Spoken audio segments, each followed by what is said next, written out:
오늘 우리에게 주신 하나님 말씀은 에레미야 33장 1절로 13절까지 말씀입니다. 에레미야 33장 1절로 13절 말씀. 저와 여러분이 한 절씩 교독하며 봉독하겠습니다. 에레미야 33장 1절로 13절입니다. 에레미야가 아직 시위대 뜰에 갇혀 있을 때에 여호와의 말씀이 그에게 두 번째로 임하니라. 이르시되 이를 행하시는 여호와, 그것을 만들며 성취하시는 여호와, 그의 이름을 여호와라 하는 이가 이와 같이 이르시는도다. 너는 내게 부르짖으라. 내가 내게 응답하겠고 내가 알지 못하는 크고 은밀한 일을 내게 보이리라. 이스라엘의 하나님 여호와께서 말씀하시니라. 우리가 이 성읍과 가옥과 유다 왕궁을 헐어서 이 갈대아인의 참호와 칼에 대항하여 싸우려 하였으나 내가 나의 노여움과 분함으로 그들을 죽이고 그들의 시체로 이 성을 채우게 하였나니 이는 그들의 모든 악행으로 말미암아 나의 얼굴을 가리어 이 성을 돌아보지 아니하였음이라. 그러나 보라, 내가 이 성읍을 치료하며 고쳐 낫게 하며 평안과 진실이 풍성함을 그에게 나타낼 것이며 내가 유다의 포로와 이스라엘의 포로를 돌아오게 하여 그들을 처음과 같이 세울 것이며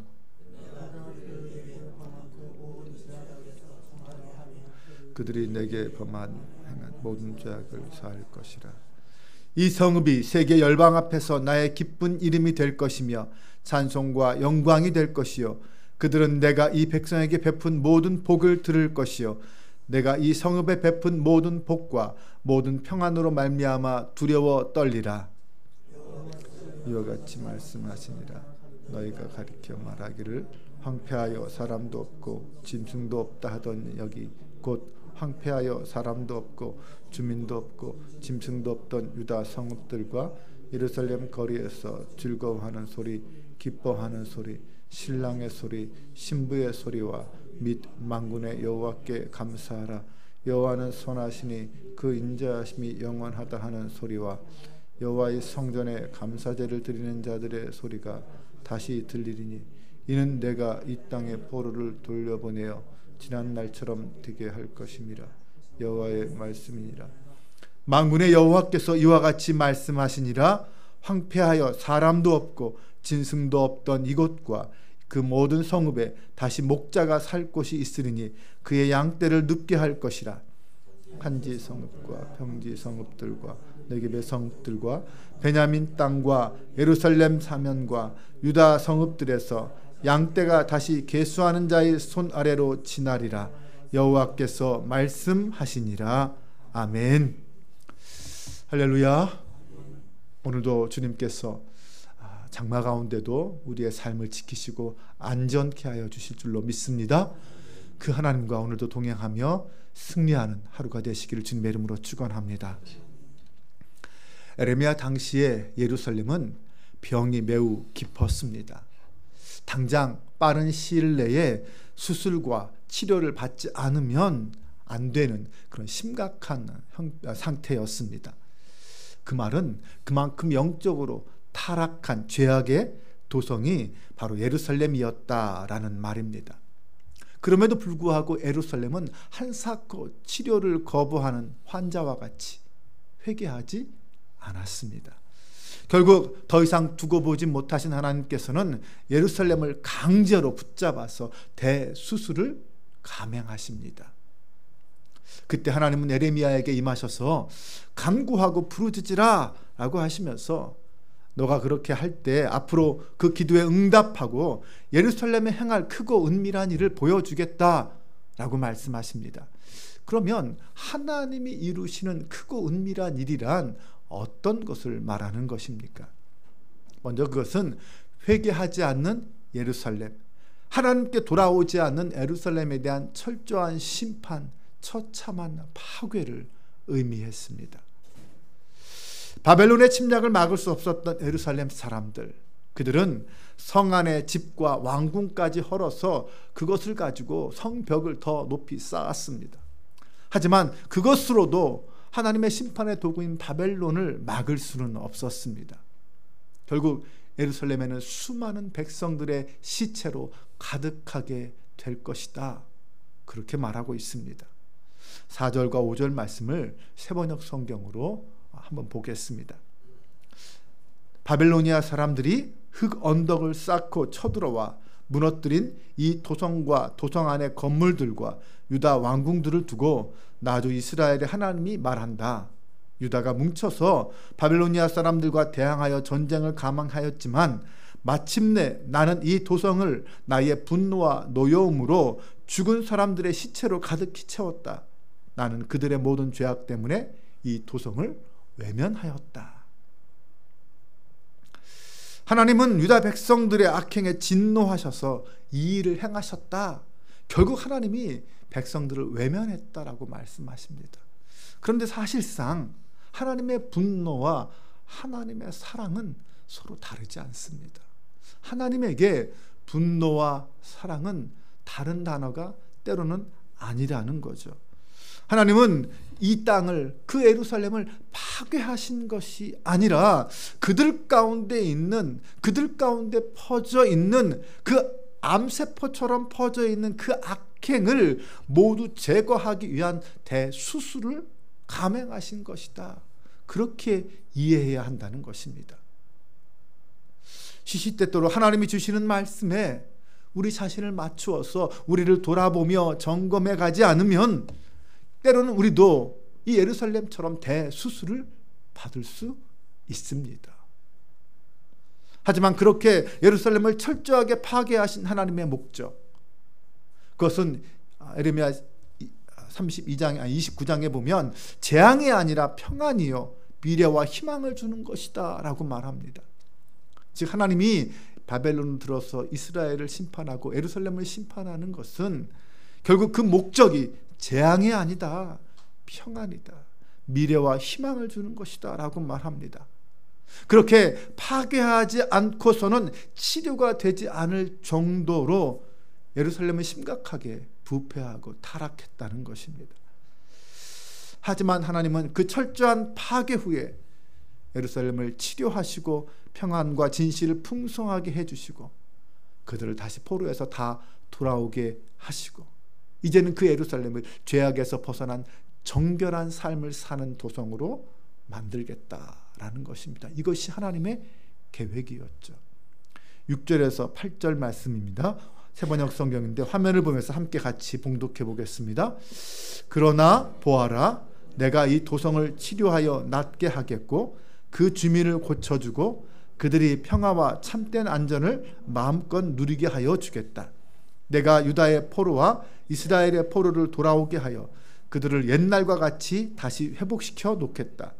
나는 그들이 나에게 지은 모든 죄악에서 그들을 깨끗이 씻어주고 그들이 나를 거역하여 저지른 그 모든 죄를 용서하여 주겠다. 이게 하나님의 궁극적인 목적이요 하나님의 마음이었다는 거죠. 무너진 예루살렘을 다시 일으켜 세우셔서 하나님의 영광을 그곳에 두고 그 백성들에게 복을 주시고 온 세상 사람들이 그 소식을 다 알게 하시고 결국 하나님을 두려워하는 그런 세상으로 만들겠다라고 선언하신 것입니다. 그리고 하나님께서는 에레미야에게 바로 이 모든 예루살렘에 일어날 일들이 반드시 일어날 것이다라는 그 보증으로서 예루살렘의 땅을 사라 이렇게까지 말씀하셨습니다. 여러분 생각해 보세요. 파괴되고 무너져버린 성을 사봤자 무슨 의미가 있습니까? 땅을 사는 이유는 뭐예요? 먼 미래에 그 땅값이 오를 거라는 기대를 가지고 사잖아요. 다 파괴되고 무너져버릴 예루살렘 땅을 사면 결국은 손해라는 거죠. 그런데 하나님이 그 예루살렘 땅을 사라라는 거예요. 그 말은 뭐예요? 하나님이 반드시 그 땅을 다시 회복시킬 거다. 너가 손해보지 않을 거다. 나중에 땅이 회복되면 그 값을 다 올라서 너는 흔히 우리가 하는 말로 대박을 터뜨릴 거다라는 말이죠. 그만큼 하나님은 이 말씀에 대한 확신을 에레미야에게 심어주고 있는 것입니다. 여러분, 하나님의 사람도 어려운 일을 당할 수 있습니다. 고난을 받죠. 그런데 그것은 하나님이 전화위복의 역사를 이루시기 위한 하나님의 섭리의 과정일 수 있다라고 우리는 받아들여야 합니다. 10절과 12절을 보면 하나님은 예루살렘에 황폐하여 사람도 없고 짐승도 없다라는 말을 3번씩이나 반복해서 말씀합니다. 그 말은 그것이 지금 예루살렘의 현실이라는 거죠. 지금 예루살렘의 현 상황이 바로 그런 겁니다. 사람도 없고 황폐하여 짐승도 없는 곳, 이것이 파괴된 예루살렘의 모습입니다. 하지만 하나님은 그곳을 다시 사람이 살아가는 소리가 들리게 하고 하나님께 제사 드리는 그 찬양의 소리가 들리게 하겠다라고 선언하십니다. 또한 이제 완전히 파괴되어서 아무것도 없는 그 예루살렘에 목자가 양떼를 끌고 오듯이 하나님이 자기 백성을 다시 돌아오게 하시겠다고 말씀합니다. 여러분, 양떼가 몇 마리 안 되면 한눈에 몇 마리인지 금방 볼 수 있죠. 그런 양떼를 셀 필요가 있습니까? 하지만 수가 많으면 하나하나 그 수를 헤아릴 수밖에 없습니다. 그만큼 예루살렘에 거하는 백성의 숫자가 많아지게 하겠다, 그런 의미로 상징적인 표현을 하셨습니다. 하나님은 결코 당신의 백성들을 포기하지 않으십니다. 비록 죄를 짓고 타락하고 넘어지지만 정말 대수술을 감행하서라도 그들을 바로잡으시려고 하고 그들을 다시 회복시키려고 하시는 것이 하나님이십니다. 하나님은 결국 그들에게 복을 주시길 원하십니다. 그렇기 때문에 때로는 수술도 하시고 때로는 채찍도 드시는 거죠. 이것이 자기 백성을 향한 하나님의 마음이라는 것입니다. 사랑하는 여러분, 우리 하나님은 죄로 말미암아 오염된 이 세계를 구원시키고 회복시키시기를 원하시는 분입니다. 하나님이 처음 세상을 창조하셨을 때 이 땅은 어땠습니까? 정말 조화로웠고 보시기에 좋았습니다. 그런데 그 하나님의 창조 질서 속에서 피조 세계는 하나님의 영광을 드러내며 그 사명을 충실히 감당했었습니다. 하지만 아담의 타락으로 죄가 세상에 들어오게 되고 이 세상은 더 이상 창조주 하나님의 영광을 드러내지 못했고 하나님의 뜻을 왜곡시켰죠. 하나님은 그 하나님이 지으신 창조 세계를 다시 치료하셔서 온전한 모습으로 회복시키시려고 하셨습니다. 그것을 위해서 당신의 아들 예수 그리스도를 이 땅에 보내셨죠. 그 예수 그리스도의 대속의 죽음을 통하여 세상을 치유하게 하셨습니다. 주님의 보혈은 단지 몇몇 사람들만을 구원하기 위해 십자가의 보혈이 아니었습니다. 모든 피조 세계를 치료하여 회복시키는 능력이 예수님의 십자가 보혈입니다. 죄로 인해 사망과 눈물과 아픔과 고난이 끊이지 않는 그런 세상은 이제 예수 그리스도의 십자가의 은혜로 말미암아 영생과 기쁨과 감사와 평안이 넘치는 그런 세상으로 바뀌어 가는 것입니다. 지금 우리는 아직 완전하게 치료되지 못한 이런 세상에 살고 있습니다. 하지만 성도는, 그리스도인은 아직 완전하지 못한 세상에 살고 있음에도 믿음으로 미래에 완성될 그 하나님 나라, 그것을 기대하며 그 나라를 체험하며 살아가고 있는 사람들입니다. 이 사람들이 그리스도인 바로 우리들이에요. 그래서 바울은 뭐라고 말했습니까? 그런 성도들을 향하여 항상 기뻐하라, 범사에 감사하라 라고 말한 거예요. 지금 너희들은 비록 타락한 이 세상에 살고 있지만 곧 영원한 하나님 나라, 참된 평강이 있는 그 나라에 살아간다. 그것이 지금 너희가 이 땅에서 누리고 있는 삶의 현실이다라고 말씀하면서 그러니 감사해라, 기뻐하라 라고 한 것이죠. 맞습니다. 우리는 아직 이 땅에 살고 있지만 그리스도 안에서 영적 치료를 받은 사람들입니다. 이미 우리는 치료받았어요. 그리고 그 치료를 통하여 회복된 사람들입니다. 그렇기 때문에 이미 천국 시민으로서 그리스도인의 하나님 나라 백성으로서의 복된 삶을 미리 누리는 특권을 소유하고 있는 사람들이죠. 그러므로 성도라면 예수 그리스도 안에서 회복된 그 하나님의 형상을 가지고 이 땅에 선한 영향력을 끼치면서 하나님께 영광을 돌리는 삶을 살아가야 합니다. 사랑하는 여러분, 때로는 우리에게 병이 걸릴 수 있습니다. 그렇다면 치료를 미루어서는 안 될 거예요. 때로는 수술을 미루어서도 안 될 수 있습니다. 비록 수술 그 자체는 참 아프고 고통스럽고 힘든 일이죠. 하지만 그런 고통을 겪은 후에는 그 병에서 회복되어 치료받고 회복되어 온전하여질 수 있습니다. 그래서 치료도 받는 거잖아요. 수술도 하는 것이고요. 여러분, 무엇보다 매일 하나님 앞에서, 매일 말씀 앞에서 나 자신을 돌아보는 것이 치료받는 것이고, 나아가 때로는 고난과 시련을 겪게 되는 것이 하나님 앞에서 수술받는 거라고 생각해 보십시오. 혹시나 내가 징계를 당할 일이, 그런 죄를 저질렀다면 어떻게 해야 합니까? 빨리 회개하고 그 죄값을 치러야 되겠죠. 그 과정이 때로는 힘들고 아플 수 있습니다. 하지만 그 과정을 통해서 우리는 하나님의 용서가 무엇인지, 그리고 하나님이 주시는 회복의 은혜가 무엇인지를 체험할 수 있습니다. 성도로 이 땅을 살아가는 한 우리는 그런 과정을 두려워하지 말아야 합니다. 피하지 말아야 합니다.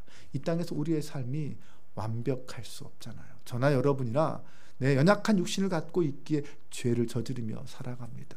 그렇다면 하나님이 그러한 죄를 저지른 우리를 향하여 때론 책망도 하시고, 때론 치료도 하시고, 때로는 수술도 하시는 그런 과정 속에서 기꺼이 그 회복의 그런 과정을 통하여 회복할 수 있는 은혜를 주신 것을 감사하며 천국 백성으로 오늘도 살아갈 수 있는 저와 여러분 되시기를 주님의 이름으로 축원합니다.